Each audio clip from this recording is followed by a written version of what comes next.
자, 오늘 우리 하나님의 말씀을 같이 읽습니다. 마가복음 14장. 오늘은 50절, 51절, 52절 석절 말씀을 우리 다 같이 한 목소리로 크게 같이 읽도록 하겠습니다. 다 같이요. 제자들이 다 예수를 버리고 도망하니라. 한 청년이 벗은 몸에 배 혼니부를 두르고 예수를 따라가다가 무리에게 잡힘에 배 혼니부를 버리고 벗은 몸으로 도망하니라. 좀 아멘 하기가 좀 그래요, 그죠? 벗고 도망쳤구나, 스트리킹을 했구나, 아멘 이렇게 하려니까 좀 이상한 것 같죠? 오늘 읽은 본문이 이렇습니다.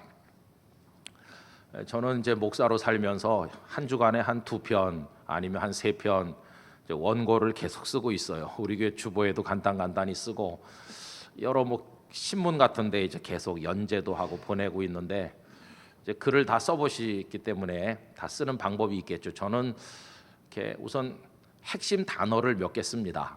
그리고는 이제 그 단어를 이제 핵심 문장으로 몇 문장 또 이렇게 발전시켜 쓰고, 그 다음에 전달하고자 하는 내용을 하나의 논리로 이렇게 엮어가지고 그 단어와 문장들을 연결시켜서 조금 이렇게 쭉 씁니다. 그리고는 이제 우선 살을 거기다 붙여서 이해하기 쉽게 또 잘 전달될 수 있게 이제 초벌 쓰기를 쭉 합니다. 쭉 써놓고 이제 그 다음에는 검토를 하면서 잘 전달이 될까, 읽는 분이 오해하지는 않을까, 이게 설득력이 있나 검토를 하는데, 그러다 보면 이제 뒤에 있던 게 앞으로 오기도 하고요, 앞에 썼던 걸 맨 뒤로 보내기도 하고 이렇게 좀 손을 보죠. 그래서 어느 정도 다 다듬어지면 그 다음에 꼭 하는 게 뭐냐 하면 길이를 맞추는 겁니다. 여러분, 원고라는 거는 마냥 길게 쓴다고 되는 건 아니고, 뭐 원고지 몇 장 아니면은 A4 용지 2장, 3장 이렇게 딱 요구하는 매수가 있어요. 그러니까 길이를 맞춰야 될 거 아니겠습니까? 그러면 내용이 아무리 좋아 보여도 과감하게 삭제를 해야 될 때가 많이 있습니다. 여러분, 길이가 너무 길어서 내용을 좀 줄여야 될 때 어떤 걸 빼면 좋을까요? 뭐 두말할 것도 없이 글에 오히려 방해가 된다거나 품위를 떨어뜨리는 것들은 다 빼야 되겠죠. 혹은 또 반복되는 것도 또 빼면 더 좋을 수도 있습니다. 아니면 제법 중요한 내용일지라도 다른 것보다 덜 중요하다면 막 과감하게 한 절반이라도 빼버려야 될 그런 때가 있습니다. 그게 아주 중요한 작업이죠. 무엇을 넣고 무엇을 뺄 것인가 하는 겁니다. 근데 여러분, 성경은 어떻다고 생각하십니까? 이 성경은 하나님의 글쓰기라고 말할 수 있어요. 하나님께서 당신께서 사랑하시는 사람들을 세워 성령으로 감동하셔서 글을 쓰게 하셔서 저와 여러분이 읽도록 주신 것이 성경, 하나님의 말씀인 것입니다. 어떤 분이 이런 얘기를 하더라고요. 아니, 불교를 보라고, 불교는 경전이 막 수천 권 되지 않느냐고. 그런데 우리 기독교는 달랑 한 권 가지고 믿으려니까 너무 싱거워, 이렇게 말하는 분이 있더라고요. 그 참 잘 뭘 모르시는 것 같아요. 왜냐하면 달랑 한 권인데도 제대로 못 읽잖아요. 그게 여러분, 성경이 한 1000권, 10,000권 됐으면 어떡하실 뻔했어요. 그래서 성경을 달랑 한 권 주신 하나님을 감사하게 찬송해야 됩니다. 한 권. 그리고 한 권밖에 없지만 그 중에 한 구절이라도 우리가 은혜의 말씀으로 받으면 우리가 새 사람 될 줄로 믿습니다. 왜냐하면 하나님 말씀은 살았고 운동력 있는 생명의 말씀이기 때문에 그렇습니다. 여러분, 이 성경은 하나님의 말씀으로 우리가 하나님을 믿고 살아가는 모든 신앙과 삶에 있어서 꼭 필요한 건 다 들어있고, 불필요한 건 과감하게 다 삭제하셔서 딱 갖춰진 내용을 우리들에게 주신 거, 이게 하나님의 말씀인 것입니다. 그러므로 이 하나님의 말씀 속에 우리의 삶에 필요한 것 중에 없는 게 없이 다 들어있고, 또 불필요한 것들은 다 지우셨어요. 그래서 주신 게 성경이므로 여러분, 2016년도에는 이 하나님의 말씀을 더 많이 읽으시길 바랍니다. 더 깊이 읽으시길 바랍니다. 더 반듯하게 이 말씀을 붙들고 사시는 말씀의 한 해가 되시기를 축복합니다. 자, 그런데 그런 관점에서 오늘 읽은 14장 50절, 51절, 52절을 보면 좀 이해가 안 되죠. 왜냐하면 도망친 사람들의 부끄러운 이야기죠. 여러분, 50절은 누가 도망갔다는 겁니까? 제자들이지요. 제자들이 다 예수를 버리고 도망하니라. 51절 52절은 한 젊은이가 도망갔다는 얘기인데, 한 청년이 벗은 몸에 배 혼니부를 두르고 예수를 따라가다가 무리에게 잡힘에 배 혼니부를 버리고 벗은 몸으로 도망하니라. 옷도 벗고 그것도 다 벗어 던지고 주랭랑을 쳤다. 실소를 금치 못하게 만드는 그런 이야기 아닙니까? 아니, 그런데 왜 하나님께서는 성경의 품위를 떨어뜨릴 것처럼 보이는 이 도망하는 사람들의 그 부끄러운 이야기를 포함을 시키셔서 우리로 하여금 읽게 하시는가? 왜 이것을 삭제하지 않으시고 성경 속에 들어있게 하셨나? 이런 생각을 가지게 된다고 하는 것입니다. 여러분, 왜 이 도망한 사람들의 이야기가 성경 속에 포함되어 있을까요? 이유는 간단한 것입니다. 꼭 필요하기 때문에 성경 속에 넣어서 우리에게 주신 줄로 믿습니다. 그럼 도대체 이 도망한 사람들의 이야기가 우리들에게 던지는 메시지가 뭡니까? 부끄러운 얘기잖아요. 숨기고 싶은 얘기 아닙니까? 그런데 이게 들어있는 것은요, 한때 부끄럽고 수치스러워 감추고 싶고 누가 알까봐 겁이 나던 이야기였지만 이제는 더 이상 부끄러운 이야기가 아닌 듯이 이제는 누구에게나 말할 수 있는 이야기로 바뀌었음을 보여주는 것입니다. 옛날 같으면 절대 그런 일이 없었다는 식으로 숨겨야 될 이야기가 이제는 모든 사람이 알아도 되는 이야기로 바뀌었어요. 여러분이 이야기를 바꾸셨다는 것은 그 일을 저지른 사람들의 존재가 이제는 더 이상 부끄럽지 않고 떳떳해졌음을 말하는 것인데, 그렇게 변화되는 중심에 뭐가 있습니까? 모든 죄인을 용서하시고 어떤 죄도 씻어 깨끗게 하시는 우리 구주 예수님의 십자가 보혈의 능력이 그 중심에 있는 것입니다. 그래서 이 벌거벗고 도망친 사람들의 이야기까지도 이 속에 집어넣어 읽게 함으로써 주님의 보혈의 능력이 얼마나 큰가 하는 것을 더 뚜렷하고 적나라하게 우리들에게 깨닫도록 하시는 하나님의 마음을 우리가 이해할 수 있다고 하는 것입니다. 여러분, 우리 마가 얘기부터 한번 해봅시다. 왜냐하면 여기 벌거벗고 도망친 사람이 마가거든요. 이 마가복음을 하나님의 영감으로 기록한 마가가 그 당사자거든요. 여러분, 그는 어렸을 때부터 예수님과 예수님의 제자들을 알았을 것입니다. 우리 이미 살펴본 것처럼 예수님의 일행이 최후의 만찬을 한 다락방에서 잡수시게 됐는데 그 장소가 어떻게 준비됐습니까? 예수님께서 제자 2명을 예루살렘 성 안으로 보내시면서 거기 가면 물 한 동이 가지고 가는 사람 만날 거다. 따라가서 우리가 만찬을 먹을 장소가 어디 있습니까? 물어봐라. 그러면 그 사람이 잘 준비된 장소를 보여줄 거다 하시지 않았어요? 제자들이 가서 보니까 정말 물 한 동이를 가지고 가는 사람을 만났습니다. 시키신 대로 우리가 6월절 만찬을 먹을 장소가 어디 있습니까? 하니까 이 사람이 잘 준비된 다락방 하나를 보여주면서 여기입니다. 이미 다 준비를 해놨어요. 이렇게 말하는 겁니다. 여러분, 그 다락방이 우리가 흔히 말하는 마가의 다락방, 이 마가네 집의 다락방이거든요. 그럼 그 물 한 동이 지고 가던 사람 누굴까? 아마도 마가네 가족이던가 아니면 마가네 집에서 일하는 일꾼이었을 가능성이 있죠. 바로 그 자리가 성경에 얼마나 거룩한 장소가 됐습니까?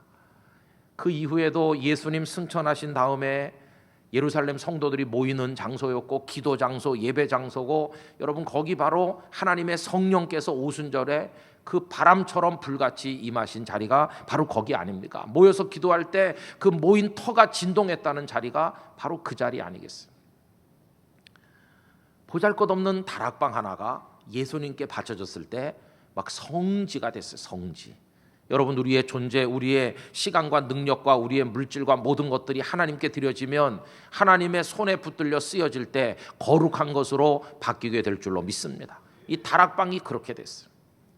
그러니까 이 마가의 어머니 마리아는 예수님을 평소에 알고 있었고 예수님의 말씀을 귀담아 들었고 예수님을 잘 믿는 여성으로서 예수님 일행이 필요하다, 연통만 되면 다 자리 준비해서 언제든지 편리하게 쓰시도록 했던 여성임을 우리가 알 수 있어요.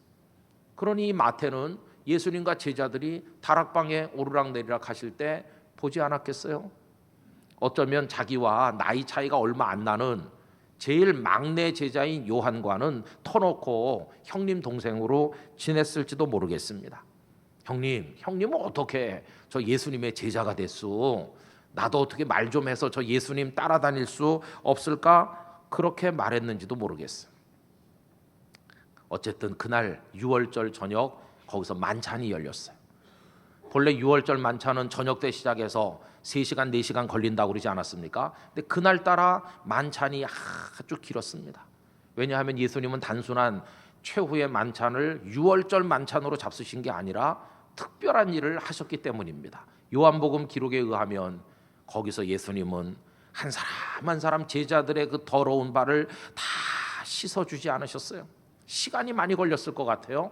그리고는 요한복음 14장, 15장, 16장 흔히 다락방 강화라고 말하는 그 말씀을 쭉 하셨어요. 내가 길이요 진리요 생명이다. 보혜사 성령님 얘기 다 하셨어요. 그러니 아마 한 6시쯤 시작됐다고 그래도 한 서너 시간 식사하고 그 이후에 발 다 씻기시고 그리고 말씀을 끝냈을 때는 아마 자정을 훌쩍 넘긴 시간이었는지도 모르겠습니다. 그때 마가는 뭘 했을까? 제 상상에는 아마 음식을 계속 다락방으로 나르던가 아니면 물을 떠서 계속 발 씻기실 때 예수님 옆에 갖다 놓는 일을 하지 않았을까 그런 생각이 들기도 합니다. 어쨌든 만찬이 다 끝났어요. 예수님과 그 일행들은 어둠이 짙은 밤길을 걸어서 겟세마네 동산으로 이제 올라가시는 것이 그 다음 날 예수님 십자가 지시는 거 아닙니까? 그런데 그 마가가 그 배옷잎 하나를 두르고 예수님 일행의 뒤를 따른다는 것이 무엇이 그로 하여금 따라 나서게 만들었을까? 뭔가 분위기가 심상치 않은 걸 느꼈을지도 모릅니다. 식사가 한창 진행되는 중인데 갑자기 우당탕 하더니 한 사람이 획 나오는데 가룟 유다라는 사람이 식사가 끝나기도 전에 내려오는 것을 만났을지도 모릅니다. 아니 유다 선생님 왜 식사 중단하고 어딜 가십니까? 유다가 벌써 얼굴이 상기되고 그 뭔가 불안에 쫓기면서 긴장된 모습을 보면서 이상하다 그런 생각을 안 했겠어요? 글쎄요. 어쨌든 그는 그날 밤 겟세마네 동산으로 가는 예수님 일행을 먼 발치에서 따라 올라간 것입니다. 그리고 저 멀리 무릎 꿇고 엎드려 땀방울이 핏방울 될 때까지 기도하시는 예수님의 뒷모습을 보았을 것입니다. 저분은 무엇을 위해 저렇게 기도하실까? 그리고 와서 제자들을 흔들어 깨우고 또 가시는 것도 봤을 것이고 그럼에도 불구하고 계속 자고 있는 제자들도 봤을 것인데 그리고 그 이후에 전혀 예상하지 못한 충격적인 장면을 목도한 것입니다. 아까 식사 중간에 먼저 나간 그 유다가 사람들을 들고 오는데 횃불을 켜고 무기를 손에 들고 그리고 와서는 막 거칠게 예수님을 붙들어 끌고 가는 모습을 봤을 것이고 그 제자들이 그 어둠 속으로 한 사람 한 사람 다 도망가는 모습을 마가가 똑바로 봤을 것입니다. 그리고 평생 기억하고 싶지 않은 사건이 일어난 것이죠. 그 병사 중 한 사람이 저 구석에 숨듯 서 있는 마가를 보는 순간 넌 웬 놈이냐? 그 순간 두려움이 확 엄습하면서 그 병사들을 두려워하는 마음으로 배옷잎을 다 벗어던지고 어둠 속으로 도망간 바로 그날 그 일이 있었던 것이. 그때 그 마가의 마음속은 바깥 어둠보다도 더 어두움으로 꽉 차 있지 않았겠습니까?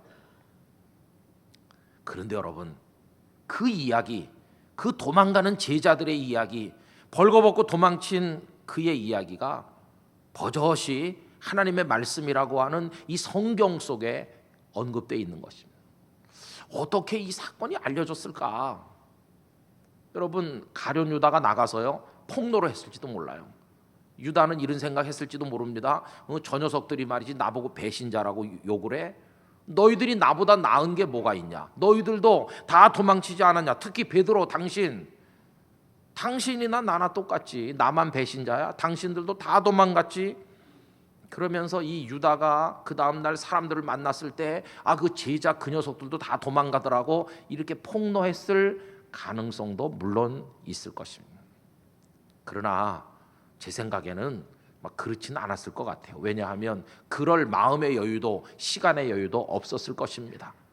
그는 예수님이 팔아 넘겨도 어떻게 빠져나가 살으실 거라고 생각했는데 예수님께서 맥없이 끌려가시더니 재판받으시고 십자가를 향해 나가는 걸 보고 양심의 가책을 느낀 나머지 자기가 받은 은 30개를 다시 던져놓고 가서 자살하지 않았습니까? 그런 유다에게 무슨 다른 제자들 흉을 볼 시간과 마음의 여유가 있었겠습니까? 그러니까 아마 유다를 통해서 퍼지지는 않았을 것이다, 그렇게 생각이 들어요.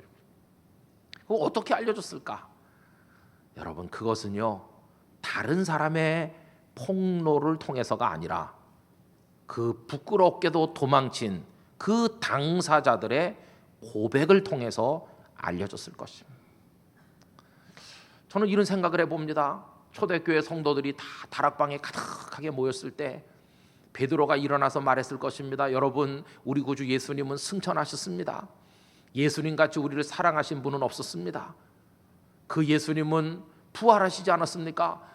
우리들이 두 눈으로 똑똑히 보았습니다. 우리가 증인입니다. 그 예수님 하늘로 승천하시는 걸 우리가 보지 않았습니까? 이제 우리만 남겨졌습니다. 우리가 할 일이 뭘까요? 그 예수님이 얼마나 우리를 사랑하시는 분이신지, 그분이 어떻게 우리를 구원하시는지, 이제 그것을 우리가 예수님의 입이 되고 손이 되고 발이 돼서 온 세상에 알릴 사명이 우리에게 주어졌습니다. 우리 열심히 나가서 예수님을 이야기하도록 합시다. 우리 이제 과거의 우리가 아닙니다. 이제 우리는 주님 안에서 강해졌습니다. 나 베드로도 이 복음을 위해서 최선을 다할 테니 여러분 모두 다 힘을 냅시다. 그럼 사람들이 그럽시다 그러면서 박수를 쳤겠죠. 그리고 그때 베드로가 이렇게 말했을 것입니다. 그리고 여러분들은 베드로를 중심으로 뭉치자 이렇게 말하면서 제가 무슨 대단한 사람이나 되는 것처럼 말씀하시는데, 이 자리를 빌어 분명히 말하지만 나 그런 사람이 아닙니다. 여러분들이 몰라서 그렇지 내가 얼마나 나쁜 녀석인지 아십니까? 그날 그 겟세마네에서 우리가 다 예수님 버리고 도망할 때 저는 도망치다가 양심이 너무나 괴로워서 다시 되돌아왔습니다. 그리고 예수님이 끌려갈 때 저 뒤에서 따라갔습니다. 그분이 가야바 법정으로 끌려 들어가시는 걸 봤습니다. 그리고 여기 요한이 그 집 사람들과 면이 있기 때문에 요한의 덕으로 저도 거기 들어갔습니다. 그리고는 불 쬐면서 서 있다가 글쎄 제가 그날 밤 평생 잊을 수 없는 수치스러운 일을 했습니다. 그 집의 계집종 앞에서 내가 예수 저 사람 나 몰라 이렇게 3번이나 제가 말한, 저 예수님을 모른다고 말한 장본인입니다. 여러분들은 모르셨죠? 제가 그런 녀석이었어요. 기억합니까? 그 다락방에서 식사할 때 예수님께서 저에게 말씀하기를 다 굴기 전에 네가 나를 3번 부인할 거라고 하셨던 그분의 말씀을 기억하세요? 내가 3번째 예수님 몰라 이러는 순간 닭이 우는 게 아닙니까?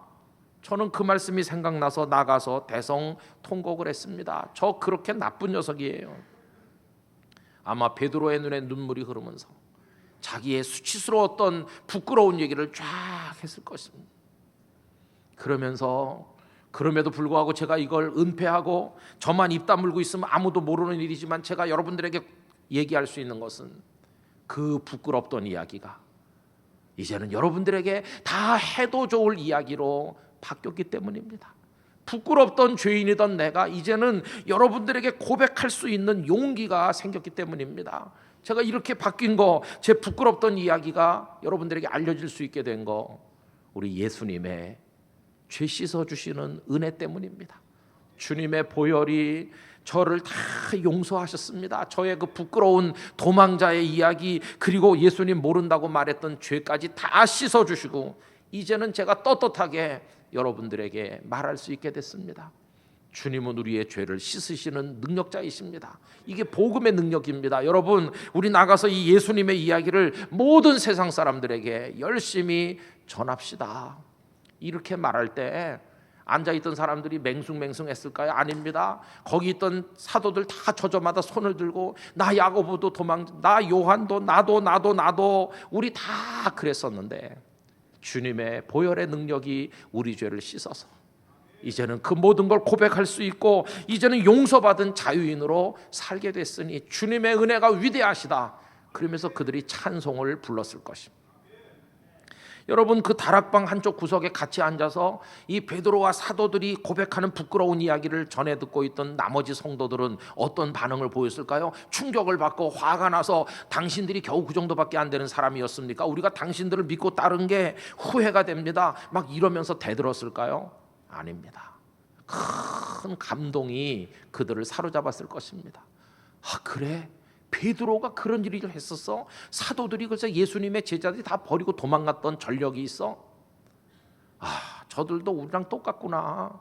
저들이라고 원래부터 훌륭한 줄 알았더니 우리랑 똑같은 죄인이었어. 근데 봐, 그런 사람들이었었는데 주님의 능력이 얼마나 대단하면 저 베드로가 성전 미문에 안진뱅이 장애인을 일으키고 수많은 사람들에게 말씀을 전하고 저 사도들이 지금 얼마나 새 사람으로 변했나.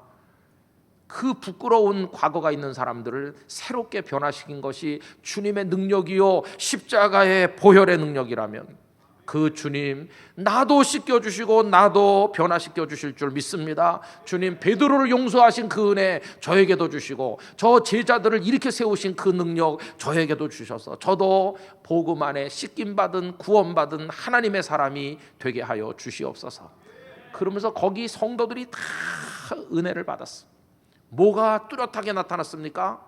그들의 부끄러운 이야기를 통하여 죄를 용서하시고 새롭게 만드시는 우리 예수님의 능력이, 복음의 위대함이 더 진하고 더 분명하게 사람들에게 선포되게 된 것입니다. 여러분, 겟세마네 사건은 대략 주후 30년경에 있었습니다. 그리고 한 37년쯤 세월이 지났어요. 67년쯤 됐을 때 마가가 예수님의 이야기를 다 모아 성령의 감동 가운데 마가복음을 기록함으로 최초의 복음서가 되었습니다. 그는 더 이상 혼입을 벗어버리고 도망가던 철부지 소년이 아니었어. 그가 도망갈 때 우리가 한 15살쯤이었을 거라고 추정을 해본다면 37년 지났으니까 50이 넘은 하나님의 종으로 원숙한 모습으로 그가 있었을 것입니다. 그는 마가복음을 기록하면서 그 후에 이 마가를 가르치고 인도했던 스승인 베드로에게 물어봤을 것입니다. 제가 예수님의 이야기를 정리해서 쓰고 있는 걸 아시죠? 그래, 얼마나 썼나? 제가 질문할 게 있습니까? 있습니다. 제가 선생님의 이야기 써도 좋을까요? 무슨 얘기? 그 겟세마네에서 도망친 얘기요. 그리고 그 예수님을 3번이나 모른다고 말한 그 얘기 제가 다 써도 괜찮을까요? 근데 베드로가 안 돼. 스승의 얼굴에 먹칠하느냐? 그런 건 다 빼야지. 그렇게 말했을까요? 아닙니다. 다 써야지.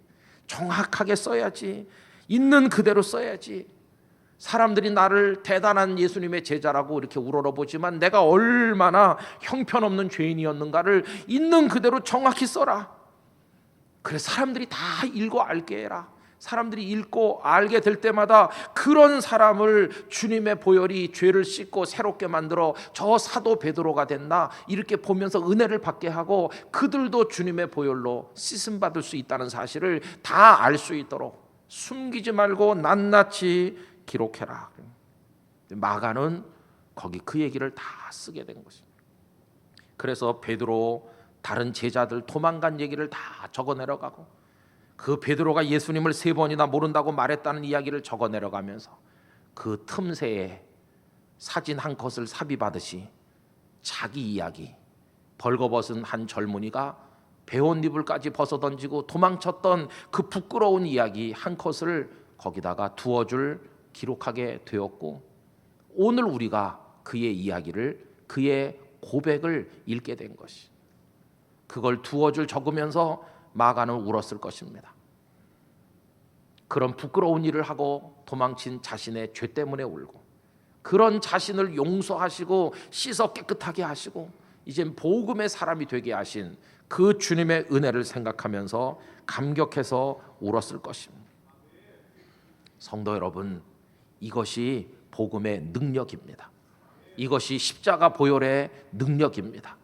보혈이 우리의 죄를 어떻게 씻고 주님의 은혜가 우리를 어떻게 새 사람으로 만드는지를 이들의 그 부끄러운 이야기가 오히려 역설적으로 우리에게 증언하고 있는 게 아니겠습니까? 그들은 숨기지 않은 것입니다. 왜? 용서받지 못했다면 계속 숨겼겠지만 이제는 용서받은 옛날 이야기가 됐기 때문에 다 고백할 수 있게 된 것입니다. 마가복음뿐만 아니라 다른 복음서에서까지 명명백백하게 그 이야기가 기록되게 된 것입니다. 이제 그들은 용서받은 감격으로 살았고 매이지 않은 자유인이 되었고 주님의 복음이 얼마나 위대한지를 온몸으로 체험하는 산 증인들이 되었던 것입니다.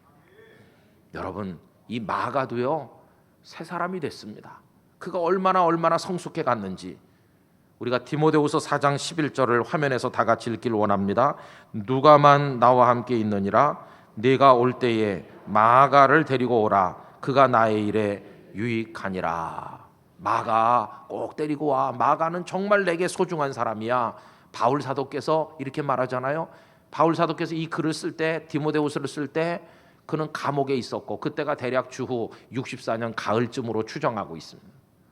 마가가 마가복음을 기록한 게 그 이후 2, 3년 후죠.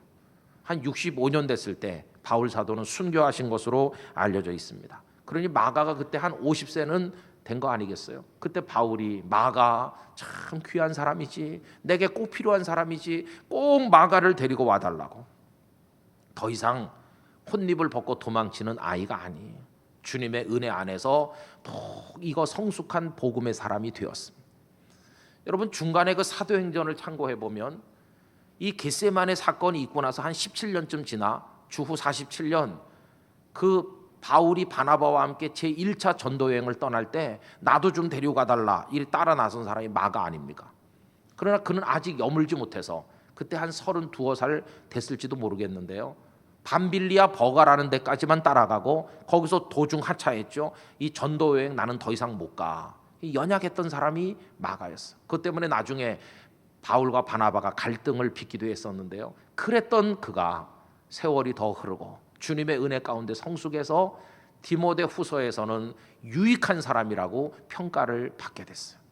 여러분, 도망자였던 그가 복음의 사람이 되고 미숙하고 실수 많던 그가 하나님의 복음을 기록하는 사람으로 쓰임받도록 그를 변화시킨 게 무엇입니까? 우리 주님의 은혜인 것입니다. 그 은혜가 그를 그렇게 만든 것입니다. 교회 전승은 그가 지중해 최대 도시 중에 하나인 이집트의 알렉산드리아에 가서 말씀을 증거하시다가 거기서 순교했다고 전해주고 있습니다. 그리고 나중에 그리스도인들이 알렉산드리아에 들어가 마가의 유해를 모셔다가 이탈리아 베네치아로 가져와 안치했다고 전해지고 지금도 베네치아에 마가의 유해가 있다고들 말합니다. 그래서 거기 관광객들이 그렇게 많이 모이는 베네치아 그 도시 한복판 광장을 산 마르코 광장이라고 부르게 된 이유가 바로 거기에 있는 것입니다. 여러분, 오늘 우리는 도망하는 사람들의 부끄러운 이야기 그걸 읽었습니다. 그런데 이 이야기를 왜 성경 속에 포함시켜 주시나? 그랬던 그들도 주님의 은혜 안에서 십자가 보혈 안에서 완전히 씻겨지고 새 사람이 되는 이 복음의 위대함을 우리에게 보여주기 위해서 그 이야기가 여기 들어있는 것입니다. 어찌 이들의 이야기뿐이겠습니까? 예수님 옆에 같이 매달려 죽어가던 그 흉악범 강도를 생각해 보세요. 이 사람은 십자가형에 처해질 정도로 흉악범이었어. 그의 인생 너무너무 부끄러운 얘기였어. 그러나 성경은 그의 이야기를 거기 돋보이도록 적어 놓으므로 우리가 그 대목을 읽을 때 강도였어, 흉악범이었어 이렇게 읽는 게 아니라 주님의 용서를 받고 내가 오늘 나와 함께 낙원에 있으리라는 놀라운 은혜를 입은 사람으로 우리 믿음의 선배로 그를 주목하게 되는 게 아니겠습니까? 어떤 죄인이라도 주님의 보혈 안에 용서받고 새 사람 되는 줄로 믿습니다. 부끄러웠던 이야기가 주님 이야기를 주님의 그 보혈의 이야기를 통과하면 더 이상 부끄러운 이야기로 남는 게 아니라 주님의 위대함을 증거하는 간증거리로 바뀌게 되는 줄 믿습니다. 저 나쁜 놈이었습니다. 저 숨기고 싶은 이야기 너무 많고 다른 사람이 들으면 충격받을 만한 그런 더러운 일도 많이 했던 죄인입니다. 그런데 예수님은 나를 용서하셨고 나를 이렇게 말씀의 사람으로 그리스도인으로 세우셨고 주님 나를 새롭게 하셨습니다. 이 위대한 복음을 당신도 믿으십시오. 이렇게 말하는 사람으로 우리가 살아야 될 줄로 믿습니다. 성도 여러분, 혹여라도 배옷 이불을 두르고 계시다면 벗어버리셔야 돼요. 마가는 붙들리는 게 무서워서 벗었지만 요즘 사람들은 자기 영혼 안에 가득 차 있는 더럽고 추한 죄를 은폐하고 가리기 위해서 혼니부를 다 두르고 있는 거 아닙니까? 그거 좀 벗어야 됩니다.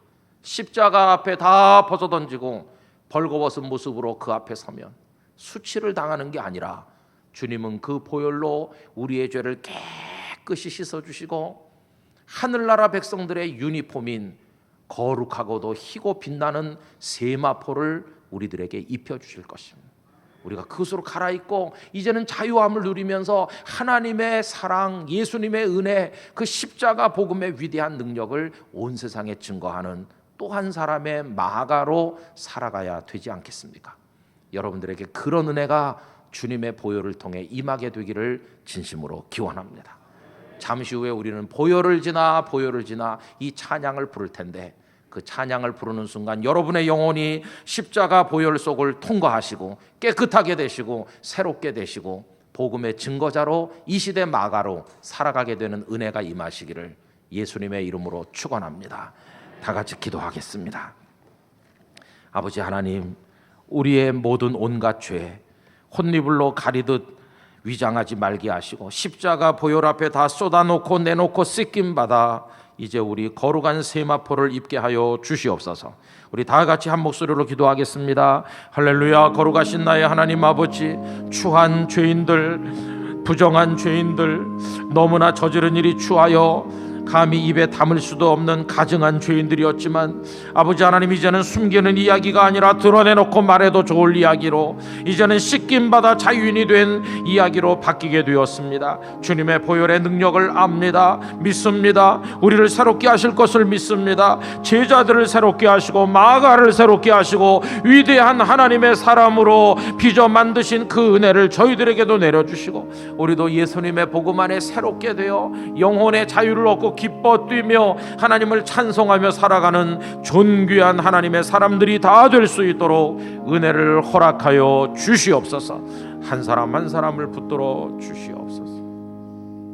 할렐루야. 거룩하신 아버지 하나님, 저희 모두도 주님의 보혈을 통과하게 하사 과거에 부끄럽던 이야기가 은폐의 대상이 아닌 주님의 복음의 위대한 능력을 간증하는 이야기로 변화되도록, 우리의 존재가 바뀌도록 주여 저희들을 축복하여 주시옵소서. 배옷이불은 벗어던지고 거룩한 세마포를 갈아입는 영광을 주시옵소서.